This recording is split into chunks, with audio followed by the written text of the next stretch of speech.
Hey everyone, here we are again. Now we'll be going through the last verse in Acts 22 and then covering the totality of Acts 23. If you think about where we've been in this book so far, we've started out, the book really revolved around Jerusalem, and it slowly moved its way out until the last of the major section. We really were dealing with everywhere but Jerusalem as Paul was traveling around the area, planting churches, preaching the gospel. But now we've returned to where we started. We've returned to Jerusalem, and the opposition that Peter fought against, the Peter and the apostles fought against, is only intensified now for Paul. And Jerusalem, though being the start of the church and being a scene of many miracles and tremendous growth for the early church, is now a place of wickedness and opposition for the early church. So let's go ahead and let's do the quick review here. As Paul is finishing his third missionary journey, he sets his sights towards Jerusalem. He wanted to be there by Pentecost. He had been warned many times on his way there, just like Jesus in the Gospel of Luke is warned multiple times on his way toward Jerusalem. So is Paul, that he will face persecution when he gets there, but Paul's face is set.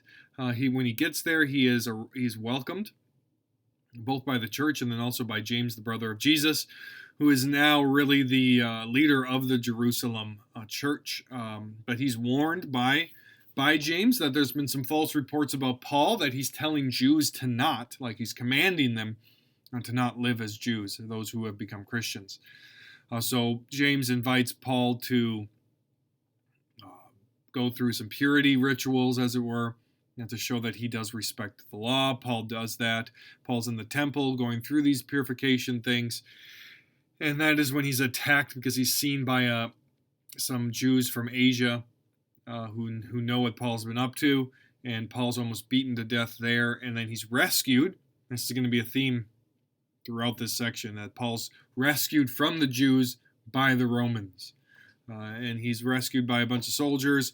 They're not blameless, though, even though there's clearly an effort here by Luke to make the Romans appear positive and also to make them see that there's no real threat to Rome from Christianity. Despite all that, the Romans are viewed as overwhelmingly positive in these chapters, even though there is some corruption there as well. So just as Paul gives his speech to the Jewish citizens there, and he says that Christ sent him to the Gentiles, they say, "Away with this man! He needs to be killed." The tribune, the leader of the army there, brings him in to be questioned, and that involves him being beat. And that's when Paul leverages his citizenship and says, "Hey, are you going to beat a Roman citizen who hasn't been convicted of doing anything wrong?" Not only that, he's been wrongfully treated by non-Roman citizens. So the tribune should really be there protecting Paul. And that's really the role that this tribune's going to take over here in the coming verses here. Is he's going to be aligned more with Paul than with the Jews, because Paul's a Roman citizen, and so is he. So that's where we're going to pick up the story here. Paul has been protected / arrested, even though he's been unbound by the tribune here. And he's going to try to figure out exactly what is going on here. So I think today will be a bit quicker. I know I've said that before in the past, but I think today's lesson will be a bit quicker, as chapter 23 is pretty straightforward. So first we have Paul before the Sanhedrin here. I'll go ahead and read the text for you here, beginning in verse 30 of Acts 22. "But on the next day, desiring to know the real reason why he had been accused by the Jews, he," that's the tribune, "unbound him," that's Paul, "and commanded the chief priests and all the council to meet. And he brought Paul down and set him before them. And looking intently at the council, Paul said, 'Brothers, I have lived my life before God in all good conscience up to this day.' And the high priest Ananias commanded those who stood by him to strike him on the mouth. Then Paul said to him, 'God is going to strike you, you whitewashed wall. Are you sitting to judge me according to the law, and yet contrary to the law you have ordered me to be struck?' Those who stood by said, 'Would you revile God's high priest?' And Paul said, 'I did not know, brothers, that he was the high priest, for it is written, you shall not speak evil of a ruler of your people. Now when Paul perceived that one part were Sadducees and the other part Pharisees, he cried out in the council, Brothers, I'm a Pharisee, a son of Pharisees. It is with respect to the hope in the resurrection of the dead that I am on trial. And when he had said this, a dissension arose between the Pharisees and the Sadducees, and the assembly was divided. For the Sadducees say that there is no resurrection, nor angel, nor spirit, but the Pharisees acknowledge them all.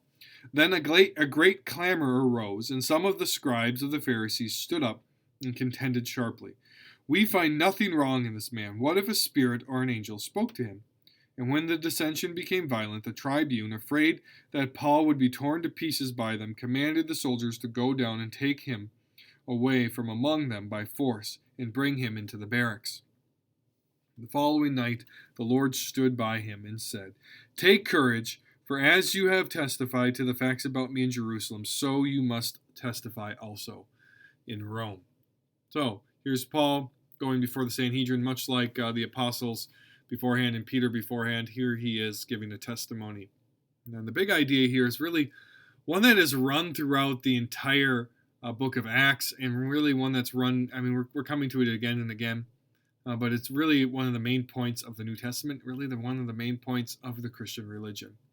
And that is that the bodily resurrection of the dead is central to Christianity. And we're going to dive into this a little bit more as we go throughout this section here, especially when it comes to the theology and practice section coming up. But this is something we really have to understand as Christians, that central to our faith is the bodily resurrection of Christ, which is the first fruits, as Paul says, of our bodily resurrections. So Christ rose from the dead in his body, just as he did. You who believe in him will also rise to eternal life. And in fact, even those who don't believe in him will also be risen again to bodily life, just not to eternal life, but to eternal damnation and judgment. All right, so here are our points here. Paul starts here, Paul's on trial here before the Jews. The tribune has tried to figure out why Paul was beaten. He let Paul speak to the crowd. He heard some testimony from the crowd outside the temple. He's getting conflicting reports. He was going to interrogate Paul by beating him. Not allowed to do that because Paul's a Roman citizen. So the next thing he does is he unbinds Paul. Okay, so he sets Paul free to an extent, right? But he's still protecting him, still trying to figure out what's going on here. And he brings him before the chief priests and the council, that is the Sanhedrin. And he's going to let him be examined before them. He wants to figure out exactly what is going on here. What is the problem? So they get to examine him. And as I said before, in some ways now, the tribune and Paul have been aligned together. Okay, so you have Roman citizen, and that puts you in an elite category in the Roman world. And these two Roman citizens are going to enter into a courtroom of pretty much non-citizens and a people group who are under occupation. Okay, so the tribune's trying to figure it out, but he's really got more of an inclination towards the Roman citizen, as it were. So Paul starts his defense there in the first verse of chapter 23, and what he says here is, Brothers, I have lived my whole life before God in all good conscience up to this day. So what Paul is saying here, he's not talking about some sort of self-righteousness. He's not denying what he writes elsewhere, that he is the chief of sinners, right? So we can talk about, on the one hand, that we're sinners, stained by sin, that everything we do is stained by sin. And yet we can say, on the other hand, that in light of that, and in light of the grace of God and the justification of God, that we have lived rightly, right? That overall we are walking in faith, that the righteous live by faith. That is, you are righteous in your faith. And that is what Paul is getting at here. His defense is that up to this point in his life, he has lived in good conscience before God.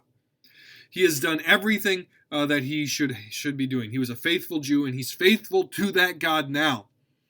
And that's really the sticking point that gets him in trouble. So he says, I've been faithful in God overall in the direction of my life up to this day. That is, up to my Christian faith. That right now what I am doing is being faithful to God. And that is what gets him slapped in the face, hit in the mouth, as it were. Is he is claiming that Christianity is faithfulness to the God of Abraham. So, at this saying, the high priest commands Paul to be struck.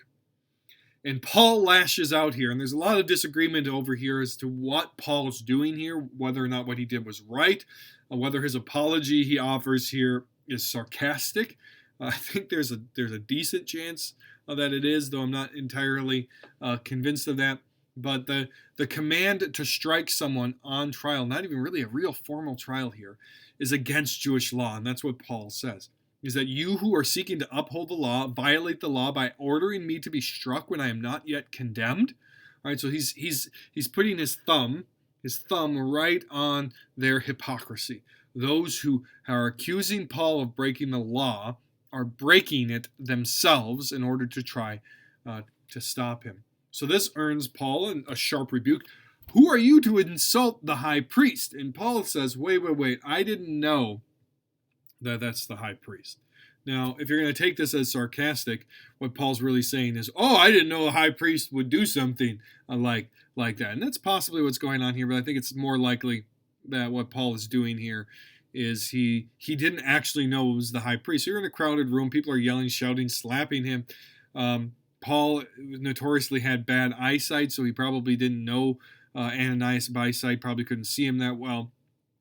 And so he lashes out saying, how are you breaking the law like this? And calls him a whitewashed wall, which is really just a way of saying you are a fake wall that's about ready to come tumbling down, as it were. It's an insult that he utters, and he apologizes for that. Whether it's tongue-in-cheek or not, I'll leave that up to you to decide for yourself what you think Paul's doing here. I lean more to that he's actually apologizing here because there is a command to not insult the leaders of your people. Having said that, there's also plenty of examples in the Old Testament and New Testament of prophets and Jesus and John the Baptist insulting their leaders. So what Paul's doing here, it could go really either way. He could just be playing to the court here and keeping the law so that he is not convicted of actually breaking the law in any ways. So at this point, Paul changes his defense, and it's a rather shrewd move that he does here in verses 6 through 10. Is being a Pharisee of the Pharisees, Paul had been in Jerusalem. He had made a career in Jerusalem. He had studied in Jerusalem. He knows the politics of Jerusalem and the Sanhedrin backwards and forwards. So knowing now that he's not going to get a fair hearing from them, and also knowing that he's got the tribune, knowing that he's a citizen and that the tribune is a Roman citizen, he changes his tactic here, and he aims to divide his opponents, and he's quite successful at it. So he changes course here, and he knows that the Sadducees are the ruling class of the Sanhedrin. They make up the majority. The high priest is a Sadducee, and he knows the beliefs of the Sadducees, and the tension point between them and the Pharisees is really the hope of the resurrection. And Paul, being a Pharisee, as he says, I grew up a Pharisee, I studied as a Pharisee, you know me as a Pharisee, and I tell you that the reason I'm in trouble right now, basically, is that I'm a Pharisee and not a Sadducee. So he's appealing to his Pharisee brothers there, and he's saying, the problem here is that I believe in the resurrection, and these Sadducees don't. Okay, that's the pressure point that he puts his thumb on there. He says, you don't believe in the resurrection, I do, that's why I'm in trouble. And of course, that being the clash that happens between the Sadducees and the Pharisees, this sparks a disagreement in that room. All right, because the Pharisees, central to their belief in the future hope of Israel and the coming of the Messiah and the coming of the kingdom, is the bodily resurrection. They believed in things like angels and spirits and all these other things. The Sadducees deny those things outright. They are purely materialistic people. There is no resurrection of the dead. And so you see here that in the Gospel of Luke and really in Acts, the Pharisees are painted in much more positive light. Even though they are bad, we get a lot of conversions from the Pharisees. The Sadducees, there is no positive angle given for them at all. The Pharisees are farther away from the kingdom of God than the Pharisees were. So much so that Jesus even says, do what the Pharisees teach, don't do what they do. Now, the problem with the Pharisees is that they were hypocrites. It wasn't necessarily that their teaching was always wrong. In fact, their teaching was rather close to what Jesus what Jesus taught. They needed some help. They needed some clarification. But so this is Paul's defense here, that why I'm in trouble here is because I believe in the resurrection, just as you Pharisees do. So the crowd gets all worked up here. Paul is in trouble yet again here. If the Pharisees punt on this, they're punting on their main distinctive. What he's doing here is what it would be like getting a bunch of Democrats and Republicans in a room and you're in trouble and you're saying, well, what I'm in trouble for is I'm in favor of abortion or I'm opposed to abortion, whichever side you want to incite, as it were. Right? As Christian, we would say, because I'm opposed to abortion. Well, that would get all the Republicans on your side rather quickly, because they'd be like, hey, I'm against abortion too, and you can't punish this guy because he's against abortion. It's a really shrewd political move. And so the tribune here, as the crowd gets unruly again and Paul's in danger again, the tribune rescues Paul yet again. And again, he gets to see the unreasonableness of the Jews in this. And this is the third or fourth time that Rome here, or next, it's the next time here in the next section here, where Rome rescues Paul yet again from the hands of the Jews. And after this, after being beaten, put on trial, not sure what's going to happen to him, in verse 11 we see a wonderful picture here of the comfort of Christ. The Lord Jesus comes to Paul again, stands beside him, the risen Jesus, right? So the problem is that Paul believes in the resurrection, and in the next verse, verse 11, the risen Jesus is beside Paul, and he says to him, don't worry, you've done what you're supposed to do. You testified to me in Jerusalem. You're not going to die here. You are going to go to Rome as you wanted, and you are going to testify about me in Rome as well. So Paul knows now, he has a confidence now that he will not die in Jerusalem. Let's talk a little bit here then about our theology in practice. Let's talk about the resurrection and its centrality to the Christian faith. All right, so one of the problems we've gotten ourselves into is that much of modern Christianity has kind of accepted a form of Gnosticism or Neoplatonism. Okay, so Neoplatonism comes from Plato, the great Greek philosopher, and Neoplatonism builds off of that. And Gnosticism and Neoplatonism were early heresies that the Christian church had to deal with. And basically, Gnosticism deals with, it comes from the Greek word gnosis, which is knowledge, is a secret knowledge that you have to come about. And really, with one of the roots of Gnosticism and Neoplatonism, which were really kind of linked together, was a denial of the physical, that the physical is not good. For Plato, the world of the ideals, or the non-physical, was important, and the physical is not important. And as this has worked its way out, the body or the physical for Gnostics, or those who believed in Gnosticism, was bad. All right, so you see these different heresies and these different false gospels that people sometimes talk about, like Newsweek or Time Magazine, like the Gospel of Thomas and these others. We know that these were written by Gnostic heretics, and what they wanted to deny was that Jesus was physical, that he ever came down in a physical body, because they viewed physical reality as stained and evil through and through, that there was nothing good about it, and that the goal of life was to escape the physical world and to enter into the spiritual world. And unfortunately, a lot of that has gotten wrapped up into Christianity, especially in our day, because one of our main enemies today is naturalism or Darwinism, which sees only the natural world as all that there is no supernatural, there is no non-physical reality. So we have somewhat overcorrected and looked at the physical world as bad, but that's not really the Christian position. Christians affirm the goodness of the physical world. All right, so when God created the world, this is a key thing we have to remember about the Christian worldview, the understanding of reality, is that God created the world and he said that it was very good.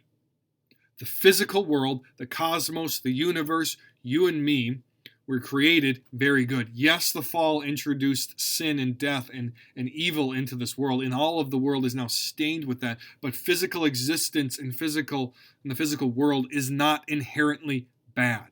It is not inherently needed to be escaped. So Christianity has sometimes been criticized that it's so heavenly minded that it's of no earthly good. or we're just waiting to get out of this life so we can get to the non-physical existence of heaven. That's not biblical Christianity. That's not what the Bible teaches. The Bible affirms the goodness of the physical world, and that it shows itself in that God's plan of salvation is to save the whole cosmos, the whole universe. Right, that all of it is going to be remade through the work of Christ, which deals with the central problem that man, as the vice regent or the co-ruler with God, underneath God, charged with ruling the world, brought all the world down with it through the fall. And God's plan, by dealing with man's sin and redeeming man, is to redeem all of creation, to make a new creation through the work of Christ. So, having said that, another ways we see creation in the physical as being good is that God the Son became physically incarnated. So the Gnostics before wanted to deny that Jesus just appeared, that God the Son just appeared to be physical. His body just looked like it was physical, but it wasn't really there because we know that the physical is bad. Well, no, the Bible teaches the exact opposite, right? That he was fully God and fully man. And the fact that God would become man shows us the worth of the physical world and the worth of humankind, as it were. So he became one of us, testifying to that goodness. And then we also see in the Christian view of the world that Jesus physically rose from the dead. The disciples touched him. He ate food, right? He ate food after being risen from the dead. We also see that there's some discontinuity between the physical body of Jesus before the resurrection and after the resurrection. As his body came back alive, he was walking around, he also went through walls, all right? So we can look forward to our resurrected bodies, that there will be some greater reality to it as well. But physically, Jesus rose from the dead, and you and I will physically rise from the dead and live in a physical new creation for all of eternity. I mean, this is not some Neoplatonism where we will exist as disembodied spirits forever. It is true that in the intermediate state we become disembodied as the body and soul are separated. That is the punishment of death, but that is not the final state of things. That is not where we will spend eternity. In eternity, heaven and earth are reunited. The physical and non-physical realities are reunited. We are risen again in Christ, and we will live on that new heavens in the new heavens and the new earth, physically, in our new bodies, forever. The eternal state will be a physical reality. In fact, it will be a more true physical reality than what we have today. So as Christians, that should give us confidence that, one, this life is not all there is, but two, this life does have continuity with the next life. Your body now will be remade into a new, better body free of sin, death, and Satan. It also means that this physical world now, including your physical body, is of importance. Right? Your body and your soul is one unit. That is you. They are not to be separated from one another. Your body is important. Christians should take care of their body. They should care for what happens in this life, because this world does indeed matter. It is not just to be escaped. I'll move into the last section here. Paul is delivered from the Jews. Verses 12 through 35 here. I'll read it.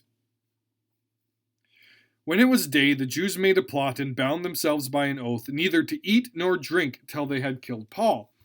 There were more than 40 who had made this conspiracy. And they went to the chief priests and the elders and said, "We have strictly bound ourselves by an oath to taste no food till we have killed Paul. Now, therefore, you along with the council give notice to the tribune to bring him down to you, and as though you were going to determine his case more exactly. And we are ready to kill him before he comes near." Now the son of Paul's sister heard of their ambush, so he went and entered the barracks and told Paul. Paul called one of the centurions and said, "Take this young man to the tribune, for he has something to tell him." So he took him and brought him to the tribune and said, "Paul the prisoner called me and asked me to bring this young man to you, as he has something to say to you." And the tribune took him by the hand, and going aside asked him privately, "What is it that you have to tell me?" And he said, "The Jews have agreed to ask you to bring Paul down to the council tomorrow, as though they were going to inquire somewhat more closely about him.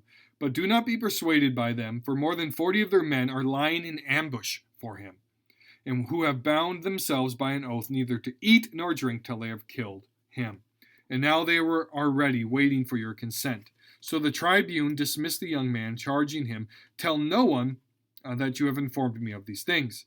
Then he called 2 of the centurions and said, "Get ready 200 soldiers with 70 horsemen and 200 spearmen to go as far as Caesarea at the 3rd hour of the night.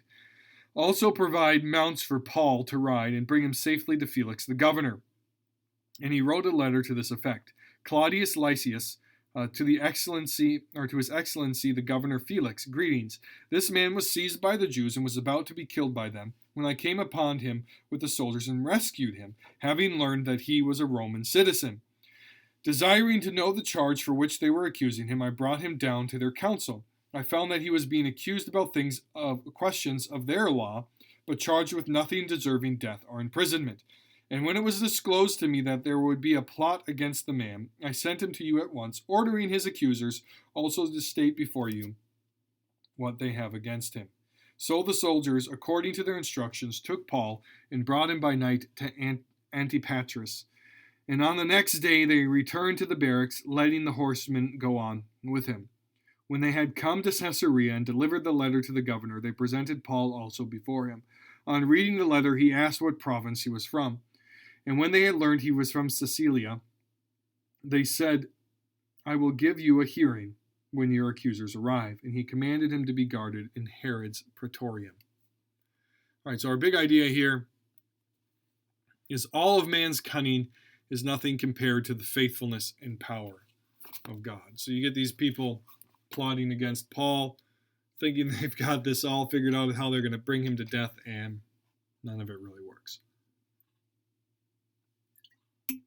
All right, so let's continue here. All right, so the schemes of wicked men. In verses 12 through 15, we learned about this plot, this conspiracy. 40 men pledged to neither eat nor drink till they get Paul killed. They get the chief priests in on it to say, "Hey, we know we messed up. We need you to bring Paul again so we can examine him more closely." So they come up with this scheme, and as Paul is going to be brought to them, they're going to ambush him, and these 40 men are going to do whatever it takes to kill him. But as we see here, this is the first real threat to that promise Jesus made. So the verse right before, Jesus comes to Paul and says, "You're not going to die here. You are going to go to Rome, and you're going to testify about me to Rome." Okay? And now here's this threat. So who's going to win? Well, the careful reader knows that what's going to happen here. All right, Paul's going to win, or Jesus's promises are going to come true no matter what man plans. All right, so God then saves Paul. We get this little known character. We don't really know anything about him other than that he's Paul's nephew, his sister's son. Finds out somehow about this plot. Okay, so whether he's got connection with the chief priest because Paul's family had connections with them, or whether he's a believer, a Christian sympathetic to Paul, we don't get any of that information other than that he finds out and he goes to visit Paul in the barracks, tells Paul tells them to tell the centurion, to tell the tribune. The tribune actually hears him out, and the tribune believes him and then does whatever it takes. All right, so Rome then ends up saving Paul yet again. 500 some horsemen, or 500 some soldiers, about 500 soldiers are sent to escort Paul as he rides on a horse, hardly really in prison at this point, as he rides on a horse to Governor Felix. Well, he will be protected until this can all get sorted out. So you've got these 40 individuals. I think that's the really ironic and funny thing here, who have taken this vow to not eat and drink until they can kill Paul. They've got this all figured out as how they're going to trap him, and it all comes to nothing because you can't overcome the plans of God. You just can't do it. So God orchestrates this delivery of Paul, and you've got these guys who are getting really thirsty and really hungry, just sitting there. Who knows how long they went without eating and drinking because their plan came to nothing. And Rome is again found saving Paul from the anger and the hatred of the Jews and their leaders at this time. So Paul is then sent to Felix. This tribune Claudius sends this letter, as you would expect it. Claudius makes himself look really good to Felix in this letter. He marshals all these men. He sends the letter, and he says, "Hey, I came upon this Roman citizen. I found that this Roman citizen was getting beaten up by the Jews, and I came to his rescue. And now the Jews are trying to kill him again, and I rescued this Roman citizen. And I'm sending him to you, most excellent Felix, so that you can protect him and determine what is going on here. Now, of course, he did eventually find out he was a Roman citizen, but he only found out he was a Roman citizen as he was about to beat him. All right? So, but he paints himself in a rather good light here, and Paul is then sent off to the governor of the area, Felix, there in Caesarea outside of Jerusalem, where he will stay until the case can be heard more in depth.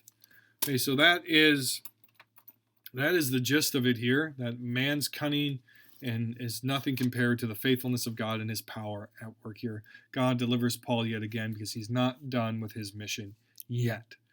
So that is the end there of Acts chapter 23. I hope you enjoyed it. I hope you learned something. I hope it taught you to trust God more as we think about the resurrection and our hope as we face uncertainty and death in this life. This COVID thing just brings it more to the front burner, is that death will find us one way or the other at some point, unless the Lord comes back first.